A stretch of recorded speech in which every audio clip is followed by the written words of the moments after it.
অনেক যুবক ভাবে গার্লফ্রেন্ড আমার আপন বেটা, জায়গা মতো বাস খাইলে বুঝবা আপন কারে হয়। মেয়েরা প্রেম করার সময় প্রেম করে একটার লগে, বিয়ে করে আর একটার লগে। আর বিপদে পড়লে বুঝবা বাপ মা ছাড়া পৃথিবীতে আপন বলতে আর কেউ নাই যুবক ভাড়া।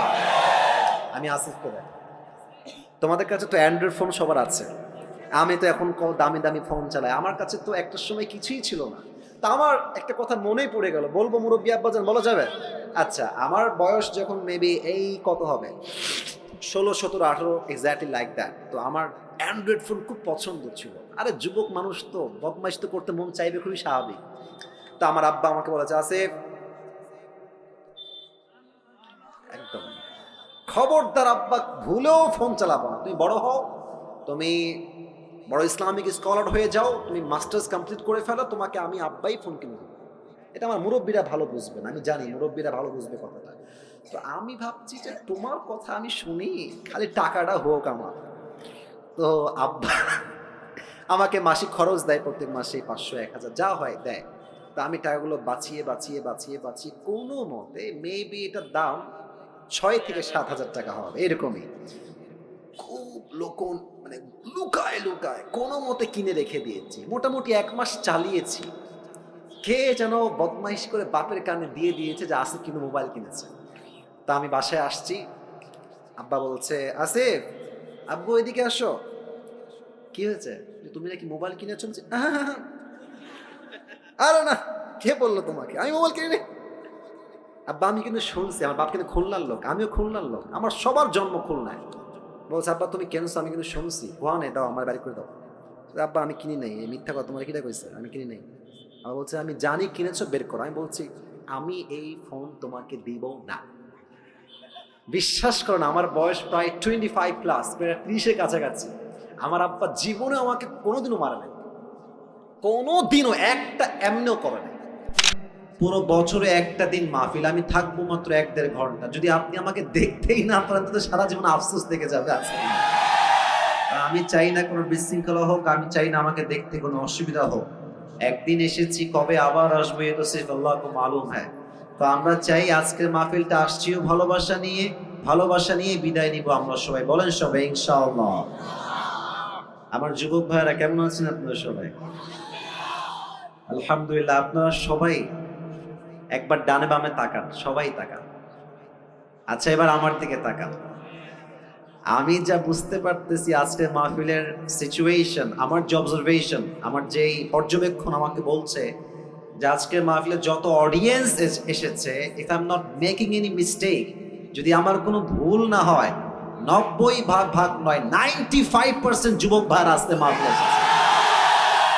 মাশাআল্লাহ। ইসলামের বিজয় যে সুনিশ্চিত, ইসলামের বিজয়কে রুখে দেওয়ার সাধ্য যে কারো নাই, আজকে ঝিনাইদহের মাটিতে যুবক ভাইরা তার চাক্ষুষ প্রমাণ। যুবক ভাইরা, আমরা আগে যখনই কোনো হক কথা বলতাম আমাদেরকে ট্যাগ দেওয়া হতো রাজাকার, জঙ্গিবাদ, মৌলবাদ।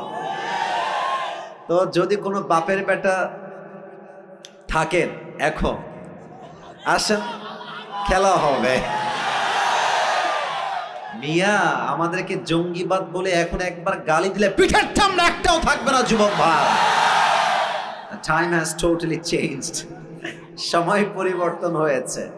আমরা দেখেছি আগে বাবার পক্ষে বললেই হুজুর খুব ভালো, বাবার বিপক্ষে গেলেই হুজুর খারাপ। হ্যাঁ, আর আমার একটা কথা স্পষ্ট, ওনার বাবার বিচার যদি এত বছর পরে হয়, হত্যার বিচারটা, তাহলে আমাদেরকে এটা স্পষ্ট ভাষায় বলতে হবে, গত 16 বছরে যত জুলুম নির্বিচার হয়েছে, আমার যত ভাইদেরকে গুম করা হয়েছে, হত্যা করা হয়েছে, প্রত্যেকটা তালিকা করে করে বিচার করা দরকার যুবক ভাইরা।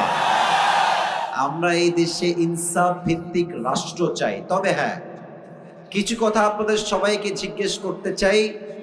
যদি ইমানের জোর থাকে বলবেন, যদি ইমানটা খুবই দুর্বল হয় কথা বলবেন না। বলেন সবাই, আজকের মাহফিলে কথা শুনতে কোনো ভয় লাগছে আপনার? আমরা ঝিনাইদহের সন্তান, আমরা কাপুরুষের সন্তান নই, আমরা সব বীর পুরুষের সন্তান। আমাদের কথা একটা, আল্লামা দেলোয়ার হোসেন সাইদি হুজুরের নাম শুনছেন না আপনারা সবাই? হুজুর বলতেন যে বিড়ালের মতো 500 বছর বেঁচে থাকার কোনো দাম নাই, সিংহের মতো 1 ঘন্টা গর্জন দিয়ে আমরা বাঁচতে চাই। আমি আজ খুব তিতা সত্য কথা আমার ওয়াজের ভূমিকায় বলবো, অনেকের হজম করতে একটু কষ্ট হবে, তাই আগে একটু ঢোক গিলে না, পরে গিয়ে যেন বললেন না যে আসিফ হুজুর খুব লোকটা সুবিধার না। আসলে কথা হচ্ছে হক কথা বরদাস্ত করার মতো যোগ্যতা সবার থাকে না। আমি কিছু তিতা হক কথা বলছি। প্রথম কথা, এখানে এই কথা বলে কি ওখানে না, হাসি না, একদম হাসি না। না, ঝিনাইদহের মানুষ ভালোবাসার জায়গা ভালোবাসা, আদবের জায়গা আদব। এটা মাছের বাজারের তাফসীর প্রোগ্রাম। আপনি ইচ্ছা মতো ওখান থেকে যে কেউ ডাকতে পারবেন না, প্লিজ বোঝার চেষ্টা করেন। এখানে অনেক মিডিয়া আছে, এটা কালকে বদনাম হয়ে যাবে, মেহেরবানি করে। আমি আপনার পায়ে হাত রাখলাম, যান, এর চেয়ে বড় বিনয়ী আমি আর হতে পারছি না। পায়ে হাত রাখলাম, কিপ কোয়াইট, একদম চুপ থাকেন। আমি যা বলি মনোযোগ দিয়ে শোনেন। 1 নাম্বার কথা, এখানে অনেক দলের ভাই থাকতে পারেন, অনেক দলের লোক, যে কোনো দলের লোক হতে পারেন। আমি আসিফের কিছু কথা আছে, এটা হচ্ছে আমার ব্যক্তিগত চিন্তা। I hope you will go to agree, আপনারা একমত হবেন বলে আমি আশা রাখছি। নাম্বার 1 কথা হচ্ছে, দেশটা আগে স্বাধীন ছিল না, দ্বিতীয়বার দেশটা আমরাই স্বাধীন করেছি, ছাত্র জনতা এটাকে স্বাধীন করেছে। আমরা ঠিকটা আপনি পয়েন্টে বলেন, এখন আপাতত চুপ থাকেন, যে পয়েন্টে বলবেন সেই পয়েন্টে বুঝে বলবেন। আমরা দেখেন শহীদ আবু সাইদের নাম শুনেছেন না আপনারা সবাই? আচ্ছা বলেন তো, শহীদ আবু সাইদ কি কাউকে আগ বাড়িয়ে গুলি করতে গেছে? এবার কথা বলতে হবে, গুলি করতে গেছে? কাউকে মারতে গেছে? আমাদের স্লোগান ছিল কি, যে আমরা কোটার সংস্কার চাই, that's it and nothing else. এটাই আমরা চাই, এটাই স্লোগান ছিল ফার্স্টে। বাট যখন শহীদ আবু সাইদের বুকে গুলি চালানো হলো, মনে হলো যে পুরো দেশের প্রত্যেকটা যুবকদের হৃদয়ে গুলি চালানো হয়েছে, যুবক ভাই। তখন ছাত্র জনতা আর ঠিক থাকতে পারে নাই, তখন স্লোগান হয়েছে একটা, না হয় শহীদ হব, না হয় শহরে থেকে আমার নামাই ছাড়বো, ঠিক কিনা বলেন? তো 1 নাম্বার যে কথাটা, সেটা হচ্ছে আগামীতে আবার একটা সরকার গঠন হবে। যদিও এখন একটা সরকার আছে আমরা জানি, বাট এটা সাময়িক, সামনে একটা ভোট হবে। আমি আসিফের চিন্তা এটা, আপনারা একমত হবেন বলে আমি আশা রাখছি। আগামীতে আমরা কোনো নারী নেতৃত্ব এই দেশে দেখতে চাই না। পেছনে কিছু ভাই ঠিক বলেন নাই, আপনারা কি দ্বিমত না একমত? আমরা কোনো নারীকে প্রধানমন্ত্রীর চেয়ারে দেখতে চাই না, আমরা পুরুষকে ক্ষমতায় দেখতে চাই। 1 নাম্বার কথা, নারী দেখতে চাই না। 2 নাম্বার কথা হচ্ছে, পুরুষ চাই ব্যাপারটা এরকম না, পুরুষ কোনটা চাই এটা আপনাকে বুঝতে হবে। আমরা কেমন পুরুষ ক্ষমতায় দেখতে চাই? আমরা এমন একজন পুরুষকে প্রাইম মিনিস্টার হিসেবে দেখতে চাই, যিনি প্রধানমন্ত্রীও হবেন এবং তার যোগ্যতা হবে এতটা হাইলি কোয়ালিফাইড, তিনি একই টাইমে প্রধানমন্ত্রীও হবেন এবং তার যোগ্যতা হবে এতটা হাইলি কোয়ালিফাইড যে তিনি একই টাইমে প্রধানমন্ত্রীর চেয়ার থেকে লিডও করবেন, আবার জাতীয় মসজিদ বাইতুল মুকাররমে দাঁড়িয়ে জুমার খুতবা দেওয়ার যোগ্যতাও রাখবেন। আপনারা কি দ্বিমত না একমত? 3 নাম্বার কথা, এটা বলে আমি আমার এই কথার টার্মসটা শেষ করে ফেলছি। 3 নাম্বার কথা, শুধু নেতৃত্বের চেয়ারে বসলেই হবে না। ইসলাম যেই বিধানকে প্রতিষ্ঠিত করতে বলেছে সেটাকে প্রতিষ্ঠিত করতে হবে। বাতিল পক্ষ তো রাগ করবেই। আমাদের পাশের দেশ ভারত আমাদের সবচেয়ে বড় শত্রু দেশ, যুবক ভাই। আচ্ছা, এদের যে সাংবাদিকগুলো আছে এসবগুলো হকার মনে হয় আমার কাছে। একটা আছে দেখবা, বাংলাদেশ আর থাকবি না, একে দেখলে মনে হয় যে এই বেটা গুলিস্তানে আন্ডারপ্যান্ট বিক্রি করলে বেশি মানাবে, যুবক ভাই। আর একে দেখে কেমন যেন আমার হিজড়া মনে হয়। হিজড়া দেখবা কথা বলার আগেও ঢং দেয়, মাঝেও ঢং, শেষেও ঢং, আর ও কেমন যে তিরিং বিরিং করে একবার ওই দিকে, আর এমন একটা ভাবে সাংবাদিকতা করে, নিউজ রিপ্রেজেন্ট করে, মনে হয় 2য় বিশ্বযুদ্ধ লেগেই গেল। আর কি বলছে, আমি আজকে অভিমান করেছি, আমি কোনো কথা বলবো না। বেটা, বাংলাদেশে তোর বাপের সম্পদ নাকি রে বেটা? এটা হাজার মায়ের ইজ্জতের বিনিময়ে দেশটা আমরা স্বাধীন করেছি দয়ের মায়েরা। চট্টগ্রাম নেই বা হ্যাঁ, মামুর বাড়ির আবদার। এই দেশের 1 ইঞ্চি মাটি আমার কলিজার টুকরা মাটি যুবক ভাড়া। এই দেশের 1 ইঞ্চি মাটি ভারতের ডালের কাছে ছাড়া হবে না, ঠিক কিনা বলে? 3 নাম্বার কথা, আল্লাহর হুকুমকে এই জমিনে, আল্লাহর রাজকে এই জমিনে কায়েম করতে হবে। কেমনে করবেন? যত বিচার আছে আল্লাহর কোরআন দিয়ে হবে। কথা একমত না দ্বিমত? আচ্ছা, আমি ছোট্ট একটা এক্সাম্পল দেই, যেহেতু কথা শুরু হয়ে গেছে, কথা না বললেও তো পেটের ভাত হজম হবে না আমাদের। আচ্ছা ভাই, আপনি একটু দাঁড়ান তো। না, ধমক দিব না, ধমক দিব না। ভাইজান, আপনার নাম কি? সজীব ভাই। একটু সবাই দিকে তাকান তো। সজীব ভাই, ভাইকে দেখেন। 1 সেকেন্ড দাঁড়ান, আপনি 10 সেকেন্ড দাঁড়ালেই হবে। আমার ভাইয়ের নাম সজীব। ভাইজান, আপনি বসে পড়েন।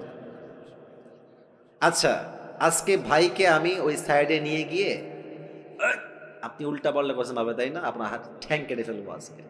ঠ্যাং কেটে ফেললাম, কথার কথা, একটা ক্ষোভে সজীব ভাইয়ের ঠ্যাং কেটে ফেললাম। বলুন তো কি কাটলাম? আরে ভাই, ঠ্যাং মানে পা। ঠ্যাং মানে কি? পা।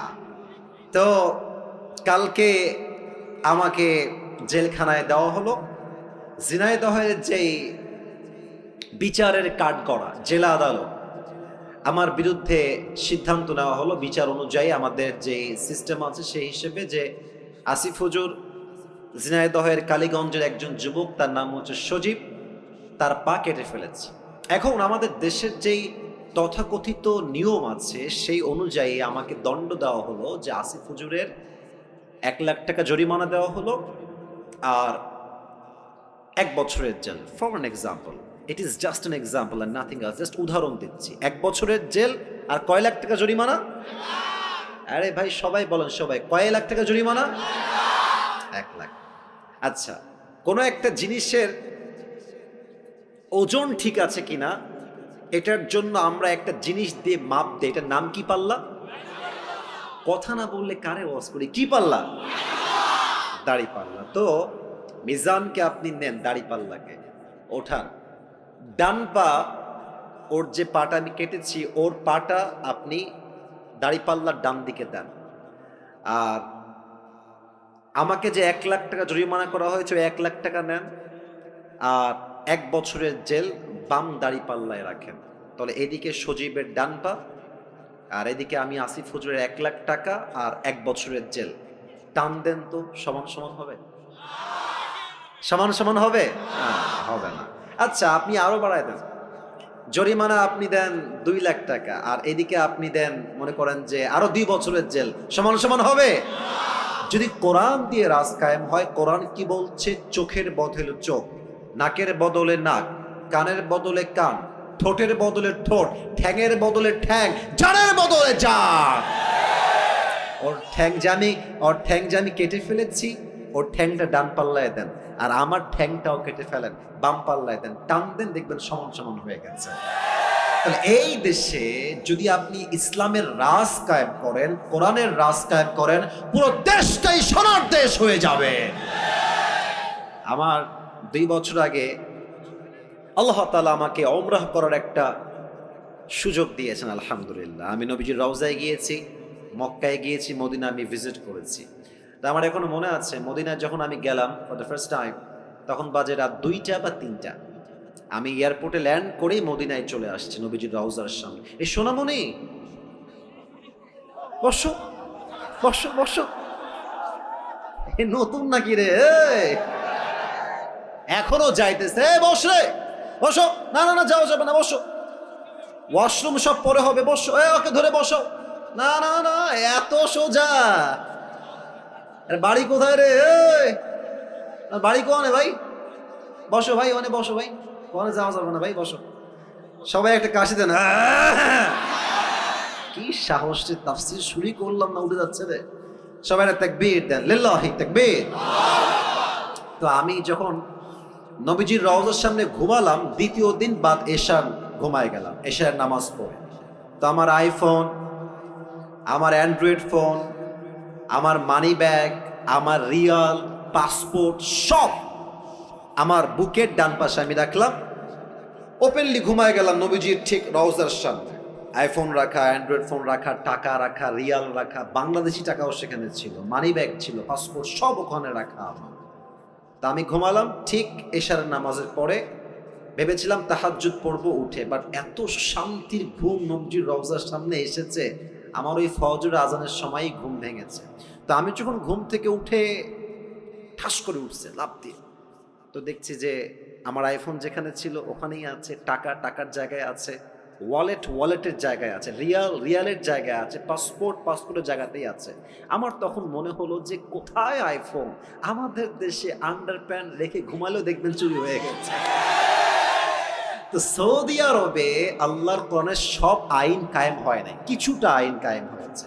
সৌদি আরবে এই নিয়ম আছে, ওয়াসারিকু ওয়াসারিকাতু ফাকতাউ আইদিয়াহুমা জাযাআন বিমা কাসাবা নাকালাম মিনাল্লাহ। যদি কেউ চুরি করে ফেলে সঙ্গে সঙ্গে cut down his right hand, হাত কেটে ফেলো। এই জন্য সৌদিতে অন্য পৃথিবীর প্রত্যেকটা দেশের চাইতে চুরির সংখ্যা কম, শান্তি বেশি। যুবক ভাইরা ঠিক কিনা বলো?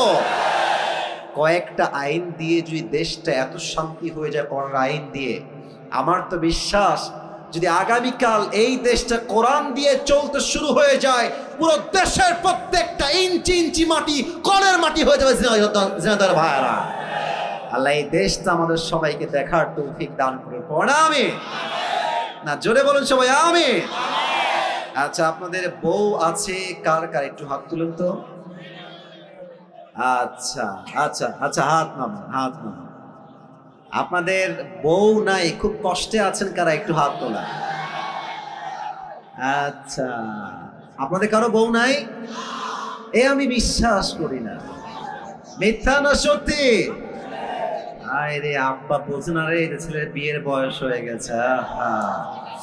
আমার মনে হয় যে এবার শীতকাল যুবকদেরকে বিয়ে দিয়ে একমাত্র শীত দূর করা সম্ভব হবে। যুবক ভাই, আমার আব্বা জানদেরকে পায়ে হাত রেখে বলছি, আব্বা জান, আপনি যদি আপনার ছেলেকে সঠিক সময়ে বিয়ে না দেন, আপনার ছেলে যত ঘাটে পানি খাবে প্রত্যেকটা দায়ভার কিয়ামতে আপনাকে বহন করতে হবে। আব্বা জান, আব্বা জানকে বলে কোনো লাভ নাই গো, সব দোষ বেশিরভাগ মেয়েদের। যুবক ভাই, তুমি মেয়েকে বিয়ে করবা, মেয়ে বলবে যে টাকা আছে, সরকারি চাকরি আছে তোমার।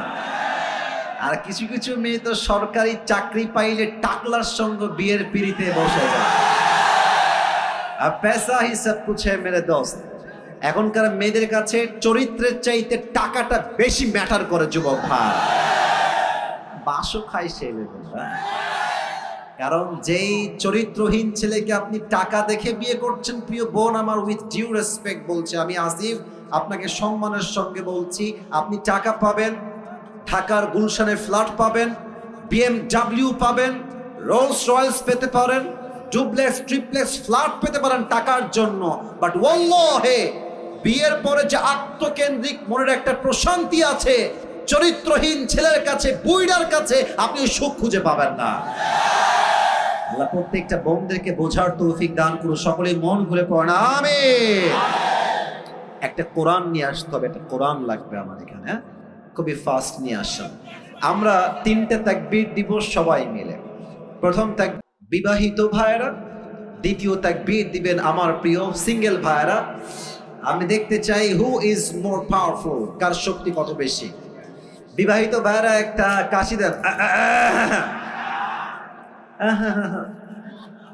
স্লোগানে বেশি জোর পাইনি, আর একবার কাশি দেন বিবাহিত ভাইরা, দেখা যাক কারা পারে। বিবাহিত ভাইরা, it's time for the married people. বিবাহিত ভাইরা তাকবীর দেন সবাই, লিল্লাহি তাকবীর। মোটামুটি চলে, খুব বেশি একটা ভালো না। আচ্ছা, এবার সিঙ্গেল ভাইরা একটা কাশি দাও। ওরে বাবা রে, এবার দেখা যাক কে পারে। বিবাহিত ভাইরা চুপ থাকবেন, সিঙ্গেলদের পালা এবার। লিল্লাহি তাকবীর। বিবাহিত ভাইরা, আই এম সো সরি, আমাকে আপনারা মাফ করে দিবেন, আজকে আমার সিঙ্গেল ভাইরা জিতে গেছে, ঠিক আছে কিনা বলো? আচ্ছা, শেষ তাকবীর দিয়ে মূল ওয়াজের বিষয়ে ফিরে যাব। আমার সবাই মিলে এবার দিবেন, এমন জোরে দিবেন যে আমি আসিফ আমার সবাইকে নিয়ে স্টেজ ভেঙে নিচে পড়ে যাব। সবাই একটা কাশি দেন। লিল্লাহি তাকবীর। ডান হাত লাগবে, একদম গায়ের জোর সমস্ত ঈমান দিয়ে এক করে বলবেন লিল্লাহি তাকবীর। আল কোরআনের আলো, আল হাদিসের আলো, কোরআন হাদিস যেখানে, আলেম ওলামা যেখানে, ঝিনাইদহবাসী যেখানে, কালীগঞ্জবাসী যেখানে, আল্লাহ কবুল করুক। আমিন। আমি আপনাদের জন্য আজকে একটা गिफ्ट নিয়ে আসছি, নেবেন? हादिया। ये हर किसी को मिलने वाला नहीं है, ये नसीब की बात है, सिर्फ एक इंसान को ये मिलेगा, যে কোনো একজন। এটা আমার একটা টুপি আমি নিয়ে আসছি, এটা আমি যে কোনো একজন যুবককে হাদিয়া দিব। এই কল টুপি কিন্তু আজহারিও পড়ে, একটু ভাব দিলাম একটু বেশি করে যেন তোমরা আগ্রহী হও। হ্যাঁ, তো এই টুপিটা যে পেতে চান এখন থেকে মনোযোগ বাড়ায় দেন। শর্ত একটা, আমি আসিফ কোরআন থেকে হাদিস থেকে যে বিষয়ে আলোচনা পেশ করব, যদি শেষে গিয়ে কেউ সেই কথাগুলো পয়েন্ট টু পয়েন্ট আমাকে মুখস্থ বলতে পারে, কারণ ওয়াজটা পুরোটা পয়েন্ট ভিত্তিক হবে, 1 2 3 4 5 6 7 এই টাইপের হবে। তো যদি কেউ 7টা পয়েন্ট মুখস্থ করতে পারে, তাকে আমি আসিফ শেষে গিয়ে এই টুপিটা পুরস্কার হিসেবে পরিধান করাই দিব। রাজি আছেন তো সবাই? ইনশাআল্লাহ। আমার ওয়াজ কিন্তু আধা ঘন্টা অলরেডি হয়ে গেছে, বলেন সবাই ইনশাআল্লাহ। শেষ তাকবীর দেন। এই ডানে বারবার সাউন্ড পাচ্ছে, এদিকে সব ঠিকঠাক, আমি আর সাউন্ড ডান থেকে চাচ্ছি না। আচ্ছা, সবাই এটা তাকবীর দেন। লিল্লাহি তাকবীর। আজ আলোচনার সেন্ট্রাল থিম বা সাবজেক্ট ম্যাটার হচ্ছে how can we get closer to আল্লাহ সুবহানাহু ওয়া তাআলা। আমরা রবের নিকটবর্তী কাছের বান্দা হব কেমনে? রবের সবচেয়ে প্রিয় বান্দা হতে চাই আমরা কেমনে? কেমনে হব? আমি সবাইকে প্রশ্ন করে উত্তর দেন সবাই। আল্লাহর প্রিয় বান্দা আমরা সবাই হতে চাই কি চাই না? আপনার জবাব বলবে আপনি আসলেই চান কি চান না। বলেন সবাই, চাই কি চাই না? বলেন তো সবাই আমাকে জবান খুলে, আমাদের রব, আমাদের রব, আমাদের সত্তা একজন, আওয়াজ দিয়ে বলেন সবাই, তিনি কে? আল্লাহ আমার রব। বলেন সবাই, আল্লাহ আমার রব। দমে দমে তনু মনে তারি অনুভব, তোমার দুনিয়াতে আমি যেদিকে তাকাই, অথই নিয়ামতে ডুবে আছি সবাই। পাখ পাখালির কণ্ঠে শুনি তাসবিহ করো রব, তাসবিহ করো রব। আল্লাহ আমার রব, এই রবই আমার সব। রবকে আপনারা সবাই পাকিস্তানের একজন টপ ফেমাস স্কলার, তার নাম হচ্ছে মাওলানা তারিক জামিল। অনেকে আপনারা দেখেছেন তাকে, আপনারা শুনেছেন। ওনার একটা কথা আমি আসিফের কলিজায় গিয়ে আঘাত লেগেছে, আমি এটাকে লিখে রেখেছিলাম, আজ আমি কোট করার ট্রাই করছি। ফার্স্ট অফ অল এটাকে আমি উর্দু ভাষায় বলবো। ভাই, লোকের জায়গা এমনিতেই নাই, ওখানে এসে আবার ঠাসি করলে হবে? জায়গা নাই তো ভাই, দাঁড়ায় থাকতে পারলে দাঁড়ায় থাকেন, নয় আবার গ্যাদারিং হবে। মেহেরবানি করে সবাই আমার চোখে চোখ রাখেন। মাওলানা তারিক জামিল হচ্ছে একজন top famous scholar, is from Pakistan. উনি রবকে পাওয়ার ব্যাপারে ছোট্ট একটা বাক্য বলেছেন। আমি জাস্ট সেই বাক্যটা প্রথমে উর্দুতে কোট করছি, then I will translate in Bangla, and then আমি বাংলায় তর্জমা করব। মাওলানা তারিক জামিল বলেন, जिसे अल्लाह मिला और दुनिया में उसे कुछ भी ना मिला, फिर भी उसे सब कुछ मिला, और जिसे दुनिया में अल्लाह ना मिला और सब कुछ उसे मिल गया, फिर भी हकीकत में उसे कुछ भी ना मिला। যে আল্লাহকে পেল আর দুনিয়ার কিছুই সে পেল না, তবুও যেন সে সবই পেল। আর যে আল্লাহকে পেল না, দুনিয়াতে টাকা পয়সা, বাড়ি গাড়ি, স্ট্যাটাস, মর্যাদা সব পেল, বাট আল্লাহ না মিলা তো কুছ ভি না মিলা। আল্লাহকে যে পায় নাই, দর হাকিকত বাস্তবে সে কিছুই অর্জন করতে পারে নাই। ঠিক কিনা বলে? আল্লাহ তাআলা বলেন, ওয়াল্লাযীনা জাহাদু ফীনা লানাহদিয়ান্নাহুম সুবুলানা। সূরাতুল আনকাবুতের সর্বশেষ আয়াত 21 নম্বর পারা 3 নম্বর পৃষ্ঠায় আল্লাহ তাআলা বলছেন, যেই বান্দা আমি আল্লাহ রাব্বুল আলামিনকে পাওয়ার জন্য চেষ্টা করে, যেই বান্দা আমাকে পাওয়ার জন্য এক রাস্তা দিয়ে দৌড়ায়, আমি আল্লাহ রাব্বুল আলামিন আমাকে পাওয়ার জন্য তার জন্য অসংখ্য অগণিত রাস্তা খুলে দেই। কোন সুবহানাল্লাহ। আল্লাহ নিজেই আপনার জন্য রাস্তা খুলে দিবে। এটার জন্য আমরা আজ 7টা আমলকে কোরআন থেকে হাদিস থেকে হাইলাইট করব। বলেন সবাই কয়টা? একটু জোরে বলেন ভাইরা, বলেন সবাই কয়টা? 7টা। আমি শুরু করছি 1 থেকে। 1 নাম্বার, এখানে কি আছে? হৃদয়। বলেন সবাই এটার নাম কি?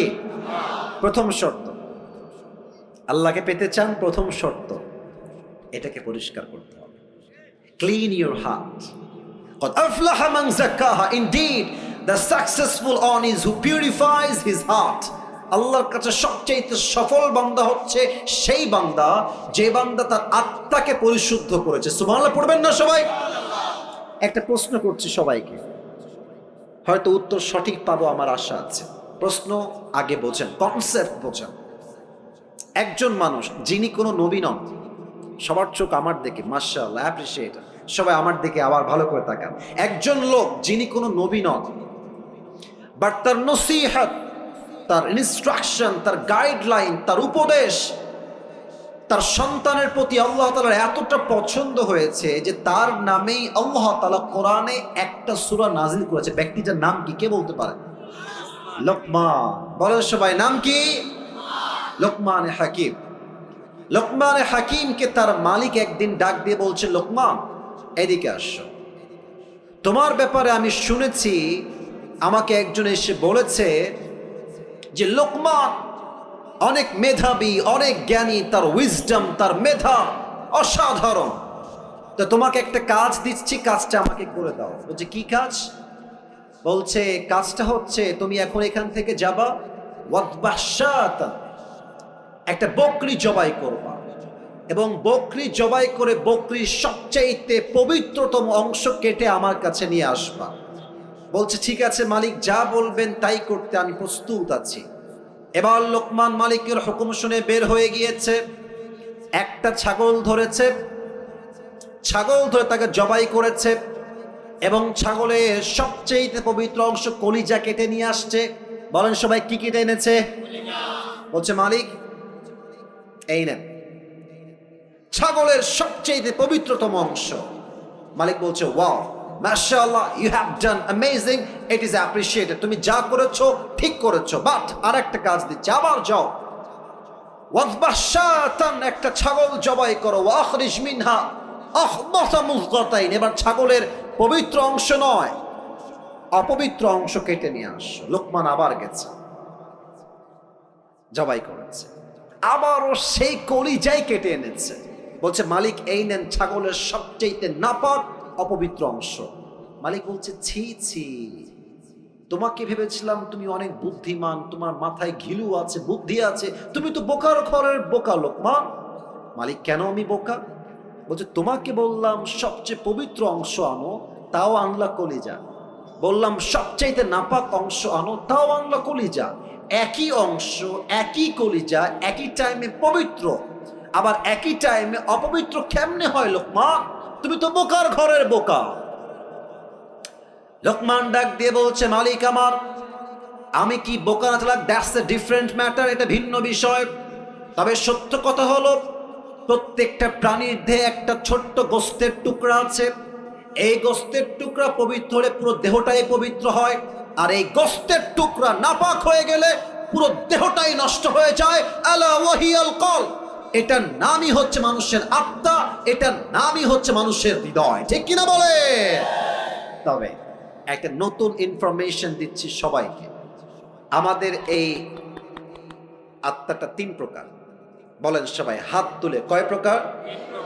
মুরব্বীরা আমাকে অনেক অনেক মনোযোগ দিয়ে শুনছেন, খুব ভালো লাগলো বিষয়টা দেখতে। বলেন তো আমাদের এই হৃদয় বা আত্মা কয় প্রকার? হাত নামান। এক, আমি বলবো আপনারা আমার সঙ্গে বলবেন। এক হচ্ছে সুস্থ। এক নাম্বার, এই বামের সাউন্ড নাই কেন ভাইয়ারা? এক নাম্বার সুস্থ। দেখেন আপনারটা কোনটা হয়, একটু মিলায় না। এক হচ্ছে সুস্থ, দুই হচ্ছে অসুস্থ, দুই কি? তিন হচ্ছে মৃত। সুস্থ আত্মাকে ফালইয়াউমা লা ইয়ানফাউ মালু ওয়ালা বানুন ইল্লা মান নাতাল্লাহা বিকলবিন সালিম। সুস্থ আত্মা সেই আত্মা যেই হৃদয়ে হিংসা নাই, বিদ্বেষ নাই। কিয়ামতের কঠিন দিনে মানুষের ধন, ওয়েলথ, স্ট্যাটাস, টাকা পয়সা, গাড়ি বাড়ি, নাথিং উইল ওয়ার্ক দেয়ার, কোনো কিছুই কাজে আসবে না। ইল্লা মান নাতাল্লাহা বিকলবিন সালিম, যার আত্মা পরিশুদ্ধ হবে আল্লাহ তাকে নিজেই জান্নাতের ঘোষণা দিবে। সুবহানাল্লাহ পড়েন।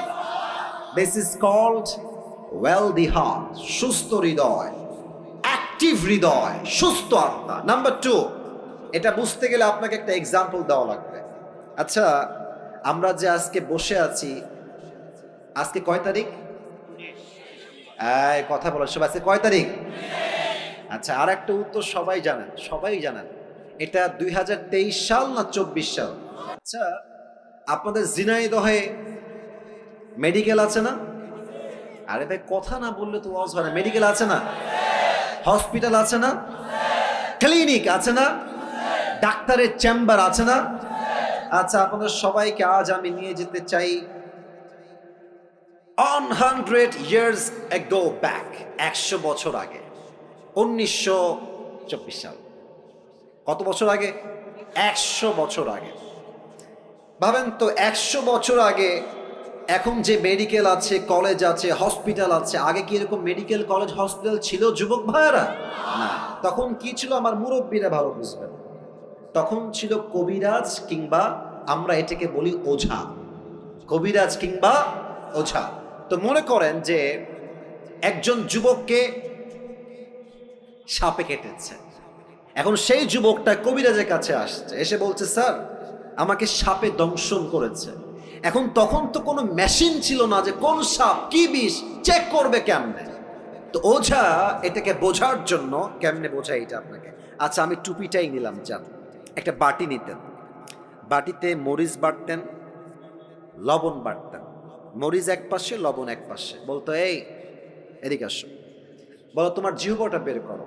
জিহ্বাটা বের করতো, লবণটা দিত, মরিচটা দিত তার জিহ্বার উপরে, বলতো হাউ ইট টেস্ট, এটা স্বাদ কেমন আমাকে বলো।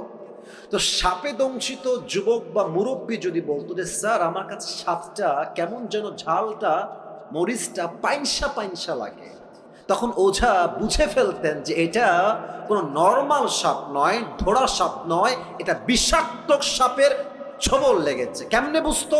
কারণ সাপ যখন তার বিষ দিয়ে দংশন করে মানুষের দেহের প্রথম ক্ষতি কি হয়? জিহ্বার স্বাদ মরে যায়। তখন ঝালও পানসা মনে হয়, মিষ্টিও পানসা লাগে, কোনো কিছু স্বাদ তার বুঝে আসে না। এক্স্যাক্টলি মানুষের জীবনের সবচাইতে বিষাক্ত সাপের নাম হচ্ছে শয়তান, আর তার বিষের নাম হচ্ছে ওয়াসওয়াসা। মানুষ যখন শয়তানের ওয়াসওয়াসায় পড়ে যায়, সাপে কাটলে যেমন জিহ্বার স্বাদ মরে যায়, শয়তানের ওয়াসওয়াসায় পড়লে ইমানের স্বাদ মরে যায়। তখন কি হয়? বোরকা পড়তেও ভাল লাগে, পার্কে গিয়ে প্রেম করতেও ভাল লাগে। তখন কি হয়? তখন দাড়ি রাখতেও ভাল লাগে, জুব্বা পড়তেও ভাল লাগে, মসজিদের সভাপতি হতেও ভাল লাগে, সুদের ব্যবসা করতেও ভাল লাগে।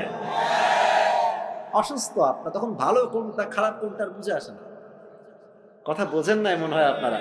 আমি আবরারুল হক আসিফ, আমার যদি ওয়াশ করতেও ভাল লাগে, আবার যদি আমার সুদ খাইতেও ভাল লাগে, ঘুষ খাইতেও ভাল লাগে, আমাকে বুঝতে হবে আমার আত্মা সুস্থ আত্মা নয়, আমার আত্মা অসুস্থ আত্মা। ঠিক কিনা বলে? আচ্ছা, এটা হচ্ছে অসুস্থ আত্মা। আর থার্ডটা খুবই ডেঞ্জারাস। এটা বলতে গেলে আমার নিজের মধ্যেই কম্পন তৈরি হয়ে যায়, আমি আপনাকে কি বলবো। কারণ এটা আসলে আমি আসিফের কথা হলে আপনি ভয় পেতেন না যে আসিফ হুজুর বলছে, এটা মিথ্যাও হতে পারে, not a big deal. Let's take it out, বাদ এটা। কিন্তু আমার কথা না, যে এটা তো আল্লাহর কথা, এটা তো আমার কথা না, এটা আল্লাহর কথা। আল্লাহ বলছে যাদের হৃদয় মরে গেছে, অসুস্থ নয়, মৃত আত্মা, এরা কারা? আল্লাহ বলছেন উলাইকা কাল আনআম। এতটুকুই শেষ নয়, বাল হুম আল্লাহ, আল্লাহ বলছে এরা কুকুরের চাইতে খারাপ। আপনি আমি কুকুরের চাইতে খারাপ, আল্লাহ বলছে। আচ্ছা বলেন এবার, এই পৃথিবীতে সবচেয়ে সৃষ্টির সেরা জীব কারা?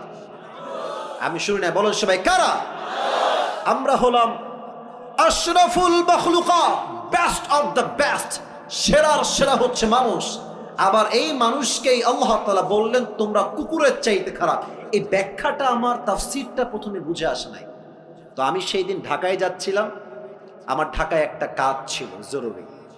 তো আমি এমনি গাড়িতে শুয়েছিলাম, এমনি হেলান দিয়ে বসে আছি, ইউটিউবে ঢুকলাম যে দেখি ইউটিউবে কি পাওয়া যায়। হঠাৎ করে আমার সামনে একটা ওয়াজ আসলো, লেখা ছিল ময়মনসিংহের মাটিতে সাইদি হুজুরের তাফসীর। ভাবলাম যে কি করব, বসে বসে সাইদি সাহেবের তাফসীরটা শুনি। তো তিনি এই আয়াতের একটা চমৎকার ব্যাখ্যা দিলেন, আমি জাস্ট আয়াতের ব্যাখ্যাটা কোট করছি। উনি বললেন দেখেন তো, এখন বাজে রাত 11:30, মনে করেন আমি 10:30-এ ওয়াজ শুরু করেছি। তো যখন 12টা বাজবে আপনি বাসায় যাবেন, এই যে আপনাদের গলিগুলো আছে, এই রাস্তায় কিছু কুকুর থাকে না? কথা বলে, কিছু কুকুর থাকে না? একা গেলে বুঝবেন যে বাস কারে কয়।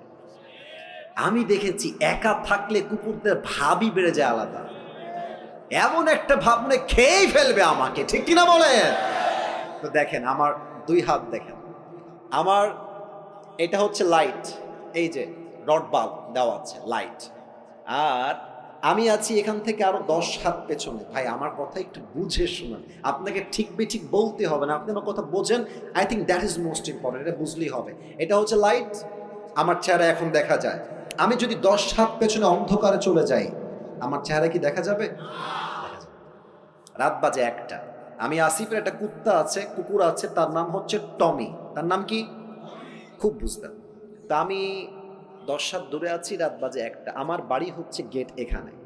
তো টমি দেখছে যে someone is coming from outside, রাত বাজে 1টা, কেউ মনে হয় দূর থেকে বাসার দিকে আসছে। টমি ভাববে হয়তো চোর আসছে, খেউ খেউ খেউ খেউ খেউ শুরু করে দিবে। আমি কিন্তু মালিক, সে ভেবেছে চোর, কেন? অন্ধকার। বাট আমি যখন আসিফ আস্তে আস্তে হাঁটতে হাঁটতে হাঁটতে লাইটের নিচে আসবো, আমার চেহারা ক্লিন হয়ে যাবে, দেখা যাবে। দেখবেন খেয়াল করে, কুকুর মালিককে দেখার পরেই সাউন্ডটা ডাউন হয়ে যায়, আর সামনে এসে সে তার মাথাকে ঝুঁকিয়ে মালিকের পায়ের কাছে নত করে সে তার ভাষায় বলে I am extremely sorry sir, আমি আপনাকে আসলে প্রথমে চিনতে পারি নাই। কথা ঠিক আছে কিনা বলে? এবার বলেন, এই যে কুকুরটা এত নত, এতটা আনুগত্যশীল কেন? আপনি জাস্ট তাকে একটা পাউরুটি দিয়েছেন, অথবা পানি দিয়েছেন, অথবা কখনো সে খুব ক্লান্ত ছিল, একটা আপনি শীতকালে একটা বস্তা দিয়েছেন, এতটুকুই তো। আপনি তো কুকুরকে BMW দেন নাই, আপনি তো কুকুরের বিয়ে দেন নাই, ওকে তো বাড়ির ভেতরে এসে জায়গা দেন না, জাস্ট একটা পাউরুটির জন্য। একটা পাউরুটি দিবেন, নদীতে লাফ দিবেন, দেখবেন কুকুর একটা পাউরুটির জন্য এত কৃতজ্ঞ হয়ে যায়, মালিক নদীতে ঝাঁপ দিলে কুকুর নদীতে ঝাঁপ দিতে বাধ্য হয়ে যায়। যুবক ভাড়া, ঠিক কিনা বলো? আল্লাহ বলছেন ইস রে, একটা কুকুর সামান্য একটা টুকরা পাউরুটি পেয়ে মালিককে কি চিনলো, পিছাই ছাড়লো না। আর তোকে আমি আল্লাহ নাক দিলাম, চোখ দিলাম, কান দিলাম, ঠোঁট দিলাম, অক্সিজেন দিলাম, শ্বাস দিলাম, বউ দিলাম, বাচ্চা দিলাম, সম্মান দিলাম, টাকা দিলাম, বাড়ি দিলাম, গাড়ি দিলাম, সব আমি দিলাম। আর এই মানুষ নিমক হারাম সব চিনলো, টাকা চিনলো, বাড়ি চিনলো, বউ চিনলো, মা চিনলো, বাপ চিনলো, স্ট্যাটাস চিনলো, সম্মান চিনলো, এডুকেশন সব চিনলো, বাট যে মালিক তাকে এত কিছু দিল, সে মালিককে সে চিনতে পারলো না। কুকুর একটা পাউরুটি পেয়ে মালিককে চিনতে ভুল করে নাই, আর মানুষ এত কিছু পেয়েও মালিককে চিনতে পারে নাই। আল্লাহ বলছেন এই মানুষ কুকুরের চাইতে নিকৃষ্ট হয়ে গিয়েছে, ঠিক কিনা বলেন? দেখেছেন আমাদের কথার গভীরতা কত বেশি? আল্লাহ এমনি বলে না যে আমরা কুকুর খারাপ, আল্লাহ এমনি বলেন না, আল্লাহ বুঝেই বলেছেন। তবে হ্যাঁ, একদিন আপনি ভালো হয়ে যাবেন। একটা কথা মনে পড়ে গেল যে আউট অফ কোরআন হাদিস বলা যাবে? কথা কি বলা যাবে না? এটা এটা কিন্তু কোনো আয়াতের ব্যাখ্যা না, আমি জাস্ট বোঝাবার স্বার্থে বলছি। এই দেখেন যুবক যেগুলো বসে আছে না, অনেকগুলো যুবক এখানে আছে, দেখেন বলবেন এই চল নামাজে চল, দেখবেন একটা কমন ডায়লগ যুবকরা দেয়, প্যান্ট খারাপ। আসলে প্যান্ট না, ওর চরিত্রই খারাপ। তো এরা নামাজি কবে হবে? দেখবেন যখন মুরব্বী হয়ে যাবে। অনেক মুরব্বী দেখবেন যুবক বেলায় বদমাইশের বদমাইশ, বাট বড় হয়ে গেলে, মুরব্বী হয়ে গেলে হজ করে এসে আল্লাহওয়ালা হয়ে যায়। এরকম লোক আছে না এই বাংলাদেশে? তো তোমরা যে ঠিক হবে একটা বোঝাবার সাথে এক্সাম্পল দিচ্ছি। ওই এক ব্যাঙে আর এক সাপে ছিল খুব গলায় গলায় বন্ধুত্ব। তো একদিন ব্যাঙ সাপকে বলছে যে বন্ধু, তোমার যে চেহারা জাস্ট ওয়াও, এত সুন্দর চেহারা, আর তোমার যে গায়ের রং ব্ল্যাক কালার জাস্ট ওয়াও, আর তুমি যখন এমনি ফনা তুলো, ফস ফস ফস ফস করো, just looking like a wow, অসাধারণ বন্ধু। তো সাপ বলছে কি রে, আমি কি সত্যি এত সুন্দর নাকি রে? লজ্জায় মাথা নত হয়ে গেছে, খুব লজ্জা পাচ্ছে, আর খুব খুশি হয়েছে সাপটা ব্যাঙের মুখে এত প্রশংসা। তো ব্যাঙ প্রশংসা করতে করতে বলছে যে বন্ধু, সবই ঠিকঠাক আছে, তবে তোমার একটা বিষয় আমার মোটেও ভালো লাগে না। সাপ বলছে কি রে, কোন বিষয়? বলছে বন্ধু, তোমার চেহারাও সুন্দর, রঙও সুন্দর, ফসফসও ঠিকঠাক আছে, বাট যখন তুমি রাস্তা দিয়ে হাঁটো সোজা হয় না, তিরিং বিরিং করে হাঁটো, এটা ভালো লাগে না। তো সাপ বলছে বেয়াদব, এত বড় সাহস, তুই আমার ভুল ধরিস? এমনি ফস করে উঠছে। এখন ব্যাঙ বলছে ও বাবা, এত প্রশংসা করলাম, একটাও গায়ে লাগলো না, একটা বদনাম করলাম গায়ে লেগে গেল। বন্ধু তুমি তো লোক বেশি সুবিধার না গো। এক লাফ দিয়ে পড়ছে পুকুরে। আর সাপ যে ফস করে উঠেছে, পাশে ছিল এক রাখাল। রাখাল কয় কিডারে, ওখানে কিডারে, দৌড় দিয়ে আসছে, দেখছে মাশাআল্লাহ সাপ মামা এমনি আছে। আর রাখালের হাতে ছিল বিশাল লম্বা একটা লাঠি, বিসমিল্লাহ বলে ওখানেই শুরু। মা এমন মার দিয়েছে, 5 মিনিটে সাপ সোজা হয়ে গেছে। এখন 2 ঘন্টা হয়ে যায়, সাপের কোনো ফসফস নাই। ব্যাঙ বলে কি ব্যাপার বন্ধু আমার, কই গেল, ফসফস নাই কেন? উঠে আসছে, বন্ধু কোথায়? এসেই দেখছে বন্ধু তো আর বেকা নাই, বন্ধু সোজা হয়ে গেছে। আরে আমার বন্ধু সোজা হইল কেমন? দৌড় দিয়ে কাছে গেছে, দেখছে বন্ধু আর জিন্দা নাই, বন্ধু মরে ফেনা মেনা বিষ সব বের হয়ে গেছে। এবার ব্যাঙ বলছে বন্ধু, আপনি সেই সোজা হইলেন, তবে ফেনা থাকতে আর সোজা হইতে পারলেন না, ফেনা বের হয়ে সোজা হইলেন। তো যুবকরা একদিন নামাজি হবে, একদিন দিন কায়েমের আন্দোলন করবে যুবক ভাইরা, তবে সময় থাকতে নয়, অসময় যখন তোমার বুঝ আসবে, ওই সময় বুঝতে কোনো কাজ হবে না, ঠিক কিনা বলো? This is the right time. ভালো হতে চাইলে এখনই ভালো হয়ে যাও। যুবক বয়সে যে ভালো, সে আল্লাহর সবচাইতে কাছের প্রিয় বান্দা হয়ে যায়। সুবহানাল্লাহ। তাহলে 1 নাম্বার, সবাই ডান হাতটা এখানে দেন, সবাই দাঁড়ায় থাকা ভাইরাও দেন। 1 নাম্বার আমলটাকে মুখস্থ করেন। 1 নাম্বার আমল, আমি জাস্ট জিজ্ঞেস করবো, আপনারা এক শব্দ উত্তর দিবেন। 1 নাম্বার আমল, কিসের শুদ্ধি লাগবে? আত্মা। বলেন সবাই, কিসের শুদ্ধি লাগবে? 1 নাম্বার কি কথা বোঝা গেছে নাকি যায় নাই? এবার হাত নামা। আরো যে 6টা আছে, রাত যে প্রায় 11:30 বেজেই গেল, ওয়াজ কি আর করা যাবে না? আপনারা কি 12টার পরে ওয়াজ শুনবেন না ইনশাআল্লাহ আজকে? আরে কিসের 12টা, আমার তো 1.5 ঘন্টা, আমার বিশ্বাস না। আমার বিশ্বাস যদি আজকে সারা রাতও মাহফিল হয়, প্রত্যেকটা যুবক মুরব্বী ওয়াজ শেষ করে ফজরের নামাজটা পড়ে তারপরে ঘুমাবে যুবক ভাইরা, ঠিক কিনা বলো? 1 নাম্বার আত্মার পরিশুদ্ধি। 2 নাম্বার বড় মারাত্মক, এটা যে বুঝবে সে অনেক কিছু বুঝে যাবে। 2 নাম্বার হচ্ছে আল্লাহ রসুলের ভালোবাসা লাগবে। আল্লাহ রসুলের ভালোবাসা যার মাঝে নাই, তাকে দিয়ে কোনোদিনও আল্লাহকে পাওয়া সম্ভব নয়। মনে করেন আমার একটা ছেলে আছে, তার নাম হচ্ছে তৌসিফ। কেউ তাকে একটা লাথি মারলো আমার সামনে, আমি কি তাকে আর ভালোবাসতে পারবো? কথা কোন, ভালোবাসতে পারবো? আমাকে ভালোবাসতে হলে আমার বউকে সম্মান করতে হবে, বাপ মাকে সম্মান করতে হবে, ছেলেকেও সম্মান করতে হবে। যে তাদেরকে ভালোবাসতে পারবে সেই তো আমার ভালোবাসা পাওয়ার যোগ্যতা রাখে, ঠিক কিনা বলে? নবীর ভালোবাসার এক্সাম্পল দেখেন তো, আমার মুখে এইটা লম্বা লম্বা কি, ওই যে ভাইয়েরা কথা কয় না, বলেন সবাই নাম কি? আচ্ছা আপনারা সবাই আমাকে বলেন তো, দাড়ি রেখে আমাকে কি কোনোভাবেই আনস্মার্ট বা খ্যাত লাগতেছে? একদম না, রাইট। কিছু মেয়ে দেখবা যে দাড়ি দেখলে একটু চুলকায়, বলে যে এটা আমার বিয়ে করা যাবে না। দেখবা এদের দাড়িওয়ালা পছন্দ হয় না, গাঞ্জাখোর পছন্দ হয়। যুবক ভাই, তোমার হৃদয়ে নবীর ভালোবাসা আছে, তুমি স্পষ্ট ভাষায় বলবা ঝিনাইদহের সন্তান আমরা, এক কথার মানুষ আমরা, দুই কথা জবান দিয়ে বের হবে না, ঠিক কিনা বলে? তোমার কথা হবে একটা, যেই মেয়ে আমাকে নবীর সুন্নাহের দাড়ি রেখে বিয়ে করতে চায় না, স্পষ্ট ভাষায় কথা, সেই মেয়ে আমার বউ হওয়ার যোগ্যতাই রাখে না। আর যেই মেয়ে আমাকে দাড়ির জন্য বিয়ে করতে চায়, সেই মেয়ে আমার বউ হওয়ার যোগ্যতা রাখে, ঠিক কিনা বলে? বলেন তো, আমার নবীর মুখে দাড়ি ছিল কি ছিল না? আমার নবীর মতো সুন্দর এই তল্লার দিল কেউ আর হতে পারে? যাদের চেয়ে সুন্দর তুমি, নবী আমার কামলিহিওয়ালা, দো জাহানের বাদশাহ তুমি, প্যারা নবী সাল্লি আলা, দো জাহানের বাদশাহ তুমি, প্যারা নবী সাল্লি আলা, যাদের চেয়ে সুন্দর তুমি, নবী আমার কামলিহিওয়ালা। সুবহানাল্লাহ পড়বেন না? 2 নাম্বার, নবীর ভালোবাসা লাগবে। 3 নাম্বার, বাপ মায়ের দোয়া লাগবে। অনেক যুবক ভাবে গার্লফ্রেন্ড আমার আপন বেটা, জায়গা মতো বাস খাইলে বুঝবা আপন কারে হয়। মেয়েরা প্রেম করার সময় প্রেম করে একটার লগে, বিয়ে করে আর একটার লগে, আর বিপদে পড়লে বুঝবা বাপ মা ছাড়া পৃথিবীতে আপন বলতে আর কেউ নাই। যুবক ভাড়া, আমি আসিফ করে, তোমাদের কাছে তো অ্যান্ড্রয়েড ফোন সবার আছে, আমি তো এখন দামি দামি ফোন চালাই। আমার কাছে তো একটা সময় কিছুই ছিল না। তা আমার একটা কথা মনেই পড়ে গেল, বলবো মুরব্বী আব্বাজান, বলা যাবে?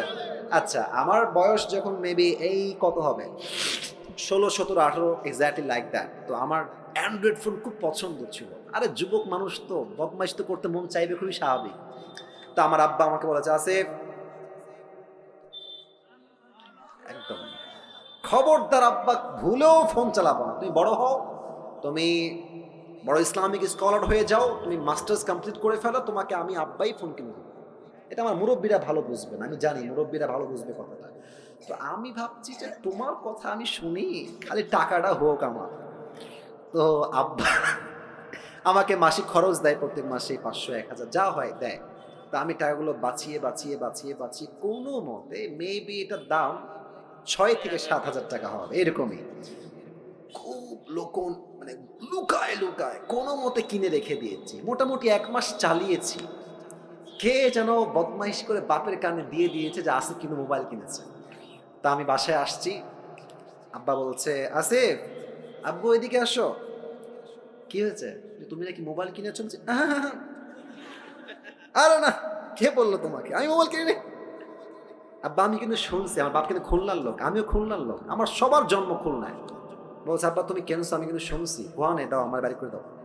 আব্বা আমি কিনি নাই, এই মিথ্যা কথা, তোমার কিটা কইছে? আমি কিনি নাই। আবার বলছে, আমি জানি কিনেছো, বের করো। আমি বলছি, আমি এই ফোন তোমাকে দিব না। বিশ্বাস করো না, আমার বয়স প্রায় 25+, প্রায় 30-এর কাছাকাছি।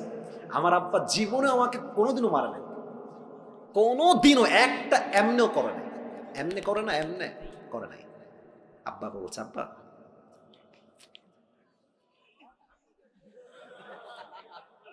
আব্বা বলে দাও, আমি বলি হবে না। আব্বা লাস্ট বার বলছে, আসিফ শোনো, তুমি 1 নাম্বার ছাত্র, তুমি অলওয়েজ ফার্স্ট হও। তুমি যদি মোবাইল ফোনটা ইউজ করো, তুমি কিন্তু সেকেন্ড হয়ে যাবো। আব্বা ফার্স্ট যদি থাকতে চাও, please give me the phone, দিয়ে দাও। আমি একদম নাচুর মান না, আমি দিব না। আমি বাড়ি থেকে বের হয়ে বাইরে চলে আসছি অজুখানা। আমার বাসা হচ্ছে মসজিদ, এইটা বাসা অ্যাটাচড। আমার আব্বা মসজিদে খতিব, ইমাম, দুইটা একসাথে। তো আমার আব্বা বাড়ি থেকে বাহিরে চলে আসছে, আব্বা মোবাইলটা দাও, চলো আমরা একসঙ্গে খানা খাই। মোবাইল কিন্তু আমার পকেটেই আছে। আমি বলছি, নাই, দাও দাও। দিব না।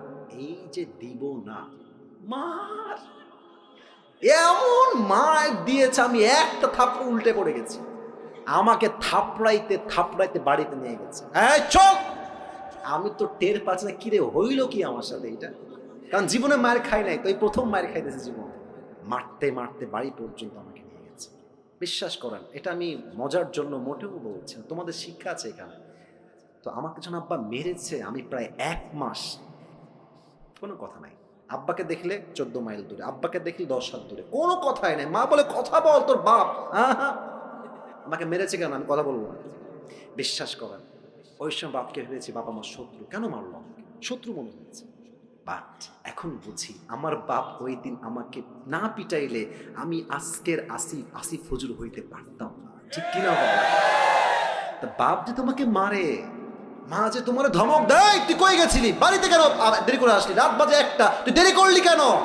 বাপ মাকে শত্রু ভাইব না, মাথায় রাখবা বাপ মা ধমক দেয় বিধায় তো আমরা মানুষের মতো মানুষ হতে পারি, ঠিক কিনা বলো? আব্বা আমার দোয়া লাগবে। তো আমার অভাব ছিল কি লেভেলের, আমি চাকরি করতাম 3,000 টাকা, মাত্র 3,000 টাকা। আমি যে বাইকে তেল ভরবো ওই টাকাও আমার কাছে ছিল না। আমার আব্বার দোয়ার বদৌলতে আল্লাহ তাআলা আমাকে এত সামর্থ্য দিয়েছে, এতটা বরকত দিয়েছে, যে বরকত দ্বারা স্পষ্ট প্রমাণ বাপ মার দোয়া যার সঙ্গে আছে তাকে কেউ রুখে দেওয়ার সাধ্য রাখে না, ঠিক কিনা বলে? বাপ মায়ের দোয়া, রিদা রব্বি ফি রিদা ইল ওয়ালিদাইন ওয়া সাখতুর রব্বি ফি সাখতিল ওয়ালিদাইন। আব্বা আম্মা খুশি, আল্লাহ খুশি। আব্বা আম্মা নারাজ, আল্লাহও নারাজ। সুবহানাল্লাহ পড়বেন না আপনারা সবাই? আব্বা আম্মার দোয়া লাগবে। 4, দ্যাট ইজ মোস্ট ইম্পর্টেন্ট। 4 হচ্ছে নামাজ লাগবে। আপনারা সবাই মিজানুর রহমান আজহারের নাম শুনছেন না? আপনাদের যশোর তো চেনেন সবাই। আমাদের যশোরে কিন্তু আজহারি সাহেব এই জানুয়ারি 3 তারিখে হয়তো বা আসবে, 4 তারিখে। আপনাদের যারা ঝিনাইদহে আছেন আপনারা যাবেন ইনশাআল্লাহ। এবং আমার তো বিশ্বাস পুরো যশোরের মাটিটা একটা জনসমুদ্রে পরিণত হয়ে যাবে যুবক ভাইরা। তবে হ্যাঁ, আপনারা ঝিনাইদহের মানুষ, কুষ্টিয়া, এদিকে আপনার চুয়াডাঙ্গা, এদিকে যশোর, এদিকে খুলনা। আমি যেহেতু খুলনার সন্তান, এটা আমার কেমন যেন ফিল হয়, যেহেতু আমি খুলনার ছেলে আর খুলনার মাঝেই ঝিনাইদহ পড়ে, যদি আমি খুলনার সন্তান হই, আমি তো ঝিনাইদহের সন্তান যুবক ভাইরা। তো আজহারি সাহেব আসবেন। আজহারি সাহেবের নাম নিয়েছি এটা কোনো শো অফ বা টাইম পাস করার জন্য নয়, একটা কথা প্রশ্ন করতে চাই। আজহারি সাহেব একজন নানা ছিলেন, তার নাম হচ্ছে গোলাম সরওয়ার সাইদি হুজুর। দেখছেন না আপনারা? কেউ কেউ দেখেছেন? দেখবেন যে ওনার চাপ দাড়ি আর চশমা, গোল, এত সুন্দর চেহারা। উনি একটা কথা প্রায় বলতেন, নামাজ নাই যার ঈমান নাই তার। নামাজ নাই যার, মুসলমান হিসেবে পরিচয় দেওয়ার কোন অধিকার তার নাই যুবক ভাইরা, ঠিক কিনা বলো? বলেন তো আমাদের ইসলামের দ্বিতীয় খলিফার নাম কি? ওমরে ফারুক। এবার বলেন সবাই, ইসলামের দ্বিতীয় খলিফার নাম কি? ওমরে ফারুক। ছোট্ট একটা হাদিস বলছি, কেউ ডান বাম হয়ে উঠে যাবেন না, আপনারা স্টিল বসে আছেন। এটাই প্রমাণ ঝিনাইদহের মানুষ আমরা কোরআনকে কলিজার থেকে ভালোবাসি, ঠিক কিনা বলে? ওমরের কাছে একজন যুবক আসছে, তার নাম হচ্ছে আবু লু'লু আল মাজুসি। এসেই বলছে, ওমর তোমার কাছে একটা অভিযোগ আছে, বিশাল লম্বা অভিযোগ আমার। ওমর ডাক দিয়ে বলছে, যুবক ভাই তোমার কি অভিযোগ, তুমি আমাকে বলো, তোমার নাম কি? ডাক দিয়ে বলছে, আমার নাম হলো আবু লু'লু আল মাজুসি, আমি একজন অগ্নি পূজারী, আগুনের পূজা করি। ওমর ডাক দিয়ে বলছে, ভাই অভিযোগটা কি, তুমি আমাকে খুলে বলো। ডাক দিয়ে বলছে, ওমর আমার যে মালিক আছে সে প্রত্যেক দিন আমার কাছে মোট 6 দিরহাম চার্জ করে, বাট আমি আবু লু'লু আল মাজুসি, গরিব ঘরের সন্তান, আমার কাছে 6 দিরহাম দেওয়ার মতো কোনো শক্তি নাই, তুমি কমায় দিয়ে 2 দিরহাম করে দাও। ওমর বলছে, 2 দিরহাম করব কেন? তুমি কি ব্যবসা করো, তোমার ইনকাম কি, কেমনে তুমি কামাই করো, how do you earn the money? তো সে বলছে, আমি মূলত খঞ্জর বানাই। খঞ্জর মানে বাংলাতে বলে চাকু। বলেন সবাই কি? চাকু। আবার ডান হাত দেখেন, খঞ্জর কাকে বলে? এটাও চাকু, এটাও চাকু। আই রিপিট এগেন, আমি আবারও বলছি হাদিসটা প্র্যাকটিক্যালি বোঝাবার সাথে। এটাও চাকু, এটাও চাকু। মাকবাদাতু ফি ওয়াসাতি, হ্যান্ডেলটা হচ্ছে মাঝখানে, বোঝা যায় ধরার জায়গা এটা মাঝে। এটাও চাকু, এটাও চাকু, 2 পাশেই চাকু। এবার সবাই আমার ডান দিকে তাকান, পেটের ডান দিকে।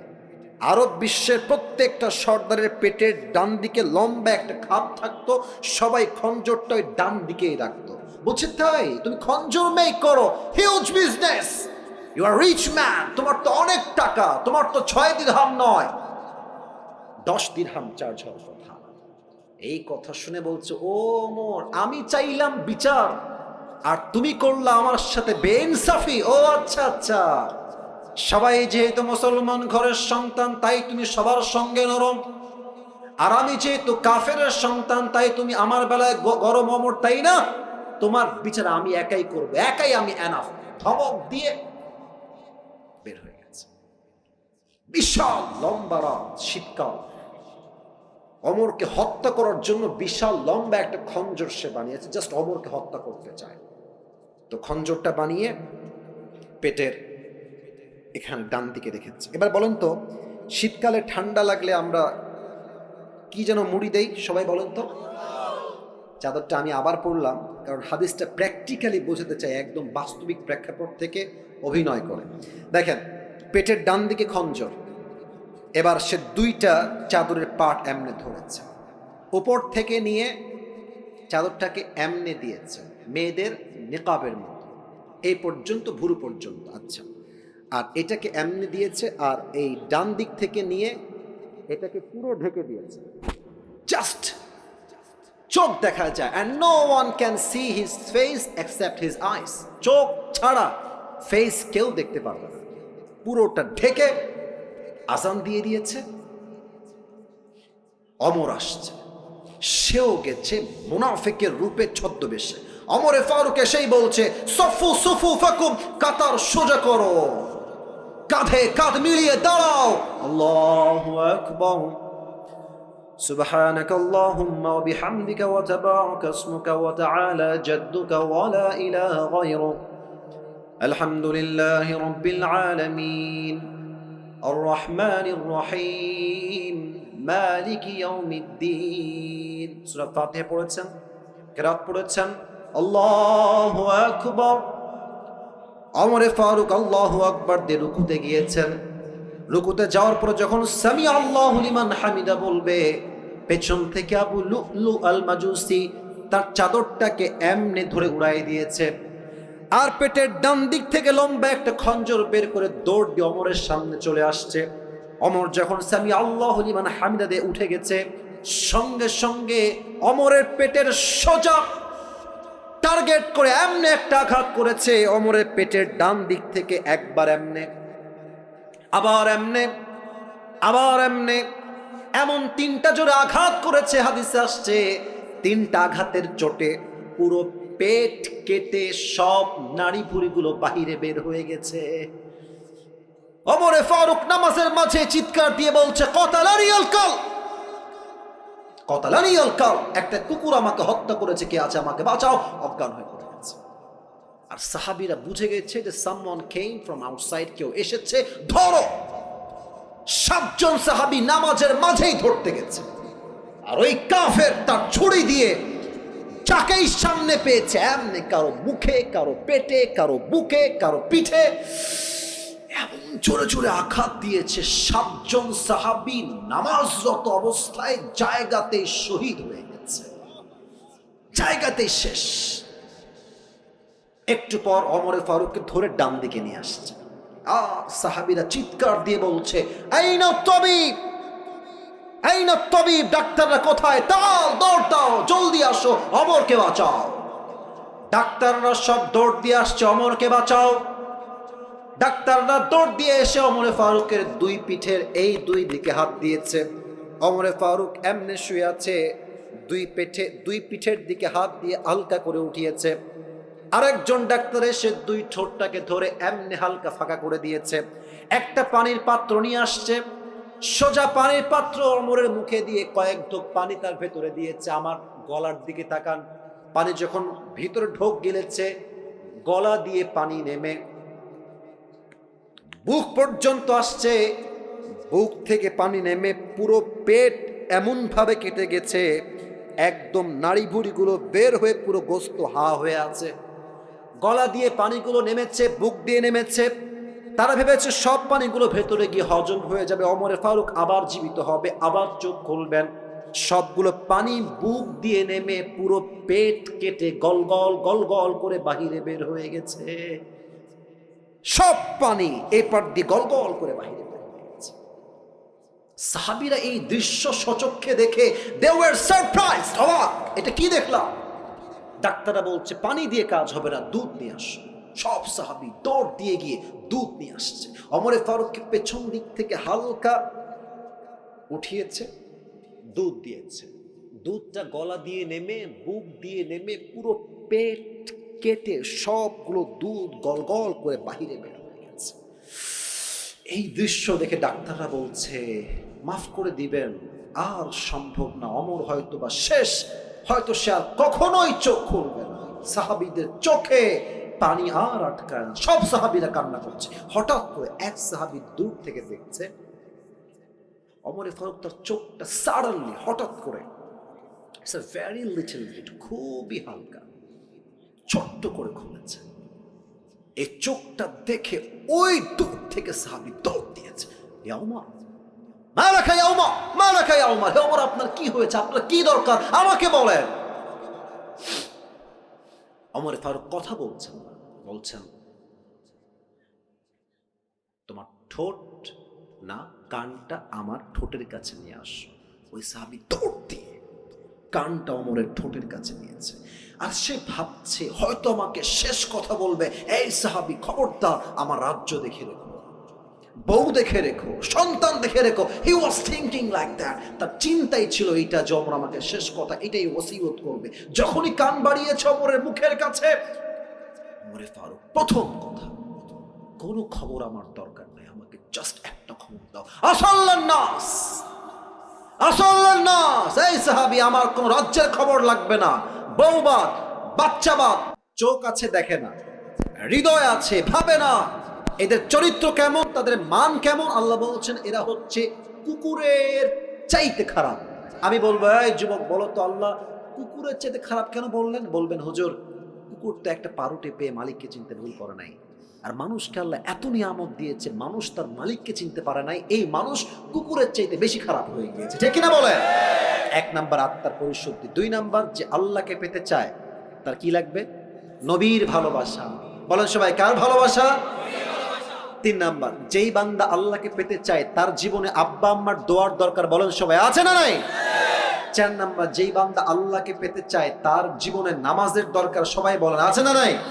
এবার বলেন তো নামাজের কথা বলতে একটা হাদিস বলেছিলাম in a very shortcut way. Omar Farooq যখন মারা যাবেন শেষ মুহূর্তে উনি বলেছিলেন যে তোমরা আমার ধন সম্পত্তি সন্তান সন্ততি বউ সহ সবাইকে দেখে রেখো। ইয়েস নাকি নো? ইয়েস নাকি নো? শেষ কথা আসাল্লান নাস, আমি যে নামাজের ইমাম ছিলাম, আগে এটা বলো, সন্তান বা বউ বা আগে বলো, আমি যেই নামাজের ইমাম ছিলাম আমার পরে অজ্ঞান হওয়ার পরে এই নামাজটা জামাতে আদায় হয়েছে কিনা, সুবহানাল্লাহ পড়ে সবাই। চার নাম্বার গোলাম সাল্লাল্লাহু আলাইহি ওয়াসাল্লাম বলেছেন না যে নামাজ নাই যার ঈমান নাই তার। অতএব আল্লাহকে পেতে চাইলে চার নাম্বারে কি লাগবে? নামাজ। বলেন সবাই কি লাগবে? পাঁচ, যেই বান্দা আল্লাহকে পেতে চায় তার জীবনে কি লাগবে বলেন তো সবাই? নামাজ তো বললাম চার নাম্বার, পাঁচ নাম্বারে কি হবে? হ্যাঁ, পরকালমুখী। বলেন সবাই কি মুখী? ওই সময় বলেছিলাম পরকালমুখী হবেন কেমনে? চাহিদা বাড়াবেন না কমাবেন? বাড়াবেন না কমাবেন? যার চাহিদা যত কম সে ততই সুখী, তাই না? আপনি দেখবেন যে বড়লোকদের বাড়িতে, আমি যে ফ্ল্যাটে থাকি, টু বি অনেস্ট, মানে আমি আমার বাসা টিনের, এটা সত্য, আমার আব্বা আম্মা ওখানে থাকে, আমিও থাকি, আবার ফ্ল্যাটেও আমি থাকি। আমি যে ফ্ল্যাটে থাকি খুবই ভিআইপি। আমার যিনি মালিক, মানে ফ্ল্যাটের যিনি মালিক, উনি থাকেন সেকেন্ড ফ্লোরে। ভিতরে কি যে ভিআইপি, আপনি দেখলে অবাক হয়ে যাবেন। বাট অবাক করার বিষয় হচ্ছে বড়লোকদের বাসা এত ভিআইপি, এত টাকা ব্যাংকে গুনতেই পারে না, দেখবেন এরা ঘুমের ওষুধ না খাইলে ঘুম আসে না। আর রিক্সা চালায়, দেখবেন রিক্সার সিটে রাখে নিতম্ব আর মাথা এমনি দিয়ে ওখানেই ঘুম, ওর কোনো ওষুধ লাগে না, কারণ কি ওর চাহিদা কম শান্তি বেশি, ঠিক কিনা বলে? তাহলে পাঁচ নাম্বার দুনিয়ামুখী না পরকালমুখী? ছয় নাম্বার আল্লাহকে পেতে চাইলে নিশ্চিত ধৈর্যশীল হতে হবে। ধৈর্যশীল ছাড়া আল্লাহর সাহচর্য পাওয়া, আল্লাহর বন্ধু হওয়া ইজ নট পসিবল। ইয়া আইয়ুহাল্লাযীনা আমানু সবিরু ওয়া সাবিরু ওয়া রাবিতু ওয়াত্তাকুল্লাহা লাআল্লাকুম তুফলিহুন। O you have believed, be patient, raise in patience, and be steadfast on patience, and indeed you will become the victorious person in this world and the next. আল্লাহ বলছে ধৈর্যশীল হও, ধৈর্যের ব্যাপারে প্রতিযোগী হয়ে যাও এবং ধৈর্য অবিচল থাকো, নিশ্চিত আমি আল্লাহ তোমাকে দুনিয়া এবং আখিরাত উভয় জায়গায় সফলতা দান করব। সুবহানাল্লাহ বলে সবাই। 6 নাম্বার ধৈর্যশীল হতে হবে। 7 নাম্বার তওবা এবং ইস্তিগফার। আমি বলবো, বলেন তো দোয়াটা কি শিখিয়েছিলাম, আপনি বলবেন, বলেন সবাই আস্তাগফিরুল্লাহ। দিল থেকে বলেন সবাই আস্তাগফিরুল্লাহ। শেষ দোয়া সবাই বলেন আল্লাহুম্মা গফিরলি। আবার বলেন আল্লাহুম্মা গফিরলি। এই 7টা আমল যেই বান্দা করবে তাকে সবচেয়ে কাছের বান্দা বানায় নিবে একজন। আওয়াজ দিয়ে বলেন সবাই, তিনি কে? 7টা আমল আমাকে বলতে পারবা, 3বার সুযোগ পাবা, বেঁধে গেলে 3বার বলে দিবে। কে আছো? বাঘের বাচ্চা দাঁড়িয়ে যাও। ওই ছেলে সবার আগে দাঁড়িয়ে গেছে, আসো। ওই ছেলেটা, এই যে সাদা এবং কালো, ব্ল্যাক কম্বিনেশন, আসো। White and black combination. আচ্ছা, ও না পারলে তোমাদেরকে কারো সুযোগ দিব। এই ভাইরা একটু সাইড দেন, ভাইরা ওকে একটু আসতে দেন। বসো বসো বসো বসো। আরে বাবা কই যায় রে? ওই কেউ যাবেন না। লিল্লাহি তাকবীর। প্রিয় ভাইরা, দুটো নিয়ম বলে দিচ্ছি। 1 নম্বর নিয়ম হচ্ছে তাকে আমরা 3বার চান্স দিব। বেঁধে গেলে কয়বার চান্স দিব? 3বার। আর যখনই সে কোনো উত্তর দিয়ে দিবে, যেহেতু অনেক মিডিয়ার ভাইরা আজকে এসেছেন, আমি অনেকে চিনি না, অনেকে দূর থেকে আসছেন, এই সাইডে আসো, ডান দিকে আসো। মাইক দিতে হবে প্রিয় ভাই, জি মাইকটা দিতে হবে। ও যখনই কোনো একটা উত্তর দিয়ে দিবে, তখনই আপনারা সবাই মিলে বলবেন জোরে সোরে মারহাবা। বলেন সবাই মারহাবা। আরে यार जोर से बोलो মারহাবা। মাশাআল্লাহ। ভাই তুমি সালাম দাও সবাইকে। আসসালামু আলাইকুম ওয়া রাহমাতুল্লাহ। তোমার সালাম উত্তর, সবার স্লো উত্তর। তুমি সালাম জোরে দাও। আসসালামু আলাইকুম ওয়া রাহমাতুল্লাহ। ওয়ালাইকুম আসসালাম ওয়া রাহমাতুল্লাহি ওয়া বারাকাতুহু। হ্যাঁ জোরে আছে রে। প্রিয় ভাই তুমি বলো, আমরা আজকে কাকে পাওয়ার জন্য আমল শুনেছি? আল্লাহ। মারহাবা বলো। এটা কিন্তু সম্মানের বিষয়। কালকে এটা তো আপলোড যাবে, সবাই তো দেখবে যে আপনার আওয়াজ কেমন। আরে আমি আওয়াজ হবে এমন, প্রত্যেকটা জেলার মানুষ বলবে ঝিনাইদহের মানুষের কাপুরুষের বাচ্চা নয়, সব সিংহ পুরুষগুলো আমার সামনে বসেছিল, ঠিক কিনা বলে? প্রিয় ভাই তুমি বলো তো, তোমার নাম কি? মোহাম্মদ জাহিদ হাসান। জাহিদ হাসান। বলো তুমি, আল্লাহকে পাওয়ার জন্য আজকে আমরা মোট কয়টা আমল নিয়ে আলোচনা করেছি? তোমার কোনো ভয় নাই, বাঘের বাচ্চা তুমি, মানে খুব সাহস নিয়ে কথা বলবা। বলো তো, আল্লাহকে পাওয়ার জন্য প্রথম আমলের কি দরকার? অন্তরকে পরিশুদ্ধ করতে হবে। বলো তো, অন্তর মোট কয় প্রকার? 3 প্রকার। আরে ভাই কর মারহাবা। 3 প্রকার কি কি? সুস্থ, অসুস্থ আর মৃত। এই তো বাধে না রে, তো লস হয়ে যাবে নাকি রে? আচ্ছা ঠিক আছে, তুমি বলো একটা ব্যাখ্যা বলো। অসুস্থ আত্মা যাদের, তাদের কি লাগে, তাদের সমস্যা কি? সবকিছু ভালো লাগে, সত্যটা ভালো লাগে, মিথ্যাটা ভালো লাগে। মারহাবা বলো সবাই। অসুস্থ আত্মা, ভালো কাজও ভালো লাগে, খারাপ কাজও ভালো লাগে। হয়ে গেছে, 1 নম্বর তুমি পাস, 100-তে 100 পেয়ে যাও। এবার বলো, আল্লাহকে পাওয়ার জন্য 2 নম্বর আমলটা কি ছিল? নবীজিকে ভালোবাসতে হবে। ভাবসা খারাপ। তুমি বলো তো একটা কথা, আউট অফ সিলেবাস, এটা আউট অফ সিলেবাস কোয়েশ্চেন। মনে করো আমার দাঁড়িয়ে আছে, কোনো মেয়ে বললো একে বিয়ে করবো না, আমার চিন্তা কি হবে? তাকে আমি বলবো যে যার দাঁড়িয়ে আছে সে অবশ্যই হ্যাঁ হ্যাঁ পারবে পারবে পারবে। আল্লাহ পাক রব্বুল আলামিনের আসল গোলাম, অথবা তিনি আল্লাহকে ভয় করেন। হ্যাঁ বলো সবাই মারহাবা। মানে তুমি বিয়ে করবে না তো কি হয়েছে? আমি আল্লাহর গোলাম, আমি আল্লাহর গোলাম হিসেবে বলছি, যে বিয়ে করতে চায় না সে আমার বউ হওয়ার যোগ্যতা রাখে না, ঠিক কিনা বলেন? আল্লাহ রসুলের ভালোবাসা 2 নাম্বার। 3 নাম্বার আমল কি ছিল? বাবা আমাকে ভালোবাসতে হবে। আরে বলো সবাই মারহাবা। 4 নাম্বার আমল কি ছিল? নামাজ, 5 ওয়াক্ত নামাজ জামাতের সাথে আদায় করতে হবে। আচ্ছা বলো তো, ওমরে ফারুক তার জীবনের শেষ মুহূর্তে ওই সাহাবীকে কি বলেছিল? তিনি বলেছিলেন, আমি যে আমাদের জামাতের ইমাম হিসেবে জামাত পড়াছিলাম, সেই জামাত নামাজ জামাতের সহিত আদায় হয়েছে কিনা। আল্লাহু আকবার।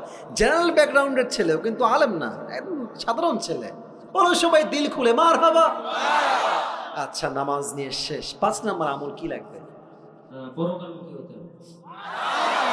শোনেন, ও ভয় পাচ্ছে, আমি দেখতে পাচ্ছি ওর হাত। না এটা কোনো বিগ ডিল না। আসলে কি জানেন, এতগুলো ক্যামেরা, এই মুরব্বীরা স্যাররা বসে আছে, আমি আছি, এতগুলো মানুষ সামনে, ও যে দাঁড়িয়েছে এটাই প্রমাণ সে বীর পুরুষের সন্তান, ঠিক কিনা বলে? 5 নাম্বার পরকালমুখী শেষ। 6 নাম্বার আমলটা কি? ধৈর্যশীল হতে হবে। আমি নাকি 3বার চান্স দিব, তো একবারও নিল না ভাই।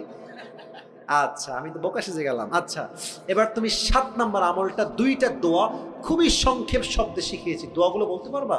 আস্তাগফিরুল্লাহ, আর একটা হচ্ছে আল্লাহুম্মা গফিরলি। আরে মারহাবা, আল্লাহু আকবার।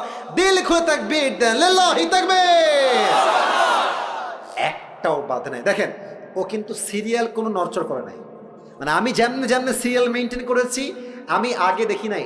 আমি এই ওয়াজটা আরো কয়েক জায়গায় করেছিলাম, অনেক আগে করেছি, এই মাসে খুবই কম করেছি, বাট আমি দেখেছি যারা বলেছে উল্টা পাল্টা সিরিয়াল, কিন্তু ও আমি যেই সিরিয়াল মেনটেন করেছি তাতেই বলেছে, এটাই প্রমাণ ওর ব্রেইন ভালো যুবক। আর ঠিক আছে না? আমি দোয়া করি আল্লাহ তাআলা ওকে দিনের একজন দায়ী হিসেবে কবুল করুন। সকলে পড়া আমিন। তুমি কোথায় পড়াশোনা করো? মাধ্যমিক বিদ্যালয়। মাধ্যমিক বিদ্যালয় কিসে পড়ো তুমি? ক্লাস 10-এ পড়ো। তোমার বাসা কি এখানে? মাগুরা জেলায়। মাগুরা জেলায় তোমার বাসা। আল্লাহ ওকে কবুল করুক। সকলে মন খুলে পড়া আমিন। আসো, তুমি আসো। মাশাআল্লাহ মাশাআল্লাহ। টুপিটা আর মাথা একটু বড় আছে, তবে হয়ে যাবে। মাশাআল্লাহ। টুপি তোমার চুল কেটে নিও, বলেন সবাই মারহাবা।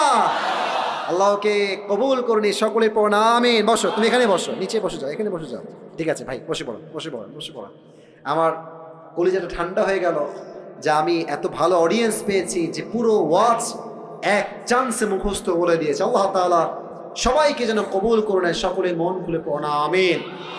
এখন একটা আবদার হচ্ছে, যারা বসে আছেন এই ল্যাটা মেরে না বসে একটু যদি আদবের সঙ্গে আত্তাহিয়াতুস সুরতে বসতেন খুবই ভালো হতো। এই তো মাশাআল্লাহ, বসা শুরু হয়ে গেছে।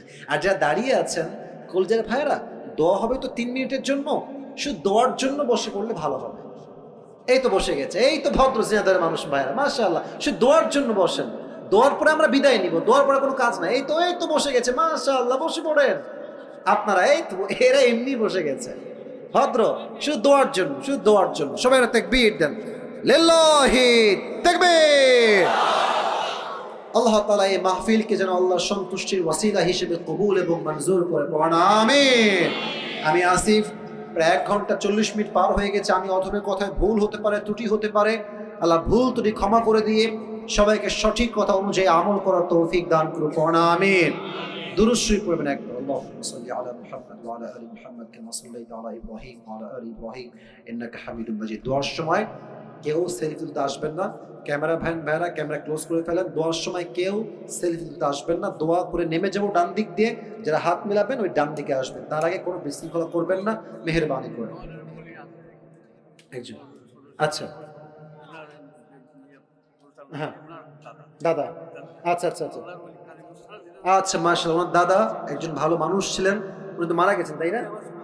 আচ্ছা আচ্ছা, আহা, আল্লাহ ওনাকে জান্নাতুল ফেরদাউসের উঁচু মাকাম নসিব করুক, আমিন। আচ্ছা ঠিক আছে, দোয়া করে দিই ইনশাআল্লাহ, সবার জন্য দোয়া করে দিচ্ছি। আলহামদুলিল্লাহি রাব্বিল আলামিন والصلاة والسلام على سيد الأنبياء والمرسلين وعلى آله وأصحابه أجمعين। আল্লাহ রাব্বুল আলামিন ঝিনাইদহের কালীগঞ্জের জমিন থেকে তোমার শাহী দরবারে হাত তুলেছে আল্লাহ। শত শত যুবক ভাইরা, মুরব্বী আব্বাজানরা হাত তুলেছে আল্লাহ। দয়া করে মেহেরবানি করে আমি অধম তোমাকে পাওয়ার জন্য 7টা আমল নিয়ে আলোচনা করেছি আল্লাহ। মেহেরবানি করে ভুল ত্রুটি ক্ষমা করে দিয়ে সবাইকে তুমি সঠিক কথা অনুযায়ী আমল করার তৌফিক দান করে দাও আল্লাহ। আল্লাহ রাব্বুল আলামিন দয়া করে মেহেরবানি করে একজন আমার প্রিয় ভাই দোয়া চিন্তা দাদা, অনেক ভালো মানুষ ছিলেন আল্লাহ, আল্লাহ ওয়ালি ছিলেন আল্লাহ। মেহেরবানি করে উনি যত ভালো কাজ করেছে আল্লাহ, তার ভালো কাজকে সন্তুষ্টির ওয়াসিলা হিসেবে কবুল এবং মঞ্জুর করে নাও আল্লাহ। আমার বাম পাশে এই মাহফিলের সভাপতি সাহেব বসে আছে আল্লাহ, উনিও দোয়া চেয়েছে আল্লাহ। মেহেরবানি করে আমাদের মাহফিলের সভাপতি সাহেবকে তুমি পরিপূর্ণ শেফায়ে আজেলা কামেলা দান করে দাও আল্লাহ। আল্লাহ রাব্বুল আলামিন দয়া করে মেহেরবানি করে আজকের যেই মাদ্রাসার উদ্যোগে প্রোগ্রাম, যে কমিটির ভাইয়ের আয়োজন করেছে, আমার কলিজার টুকরা যুবক ভাইয়েরা কষ্ট করেছে, পরিশ্রম করেছে আল্লাহ। মেহেরবানি করে যেই ভাইয়েরা পরিশ্রম করেছে, কেউ টাকা দিয়ে, কেউ অর্থ দিয়ে, কেউ শ্রম দিয়ে, কেউ মেধা দিয়ে, যে যেইভাবে সহযোগিতার হাত বাড়িয়েছে, সকলের সহযোগিতার হাতকে তুমি তোমার সন্তুষ্টির ওয়াসিলা হিসেবে কবুল এবং মঞ্জুর করে নাও আল্লাহ। আল্লাহ রাব্বুল আলামিন দয়া করে মেহেরবানি করে আজকের এই মাহফিলে যেই যুবক ভাইরা দূর দূরান্ত থেকে আসছে আল্লাহ, প্রত্যেকটা কলিজার টুকরা যুবক ভাইকে তুমি 5 ওয়াক্ত নামাজি যুবক হিসেবে কবুল এবং মঞ্জুর করে নাও আল্লাহ। আল্লাহ রাব্বুল আলামিন দয়া করে মেহেরবানি করে আমরা যা তোমার শাহী দরবারে হাত তুলেছি, আমরা জীবনে অনেক জুলুম করেছি, অনেক গুনাহ করেছি, অনেক অন্যায় করেছি। আল্লাহ মেহেরবানি করে আমাদের জীবনের সমস্ত গুনাহ খাতাকে তুমি তোমার গফফার নামের ওসিলায় আজকে মাফ করে দাও আল্লাহ। আল্লাহ রাব্বুল আলামিন, আমার প্রিয় মায়েরা বোনেরাও হাত তুলেছে আল্লাহ। আমার কলিজার টুকরা প্রত্যেকটা আম্মাজানকে তুমি খাদিজা রাদিয়াল্লাহু তাআলা আনহার চরিত্রে চরিত্রবান হওয়ার তৌফিক দান করে দাও আল্লাহ।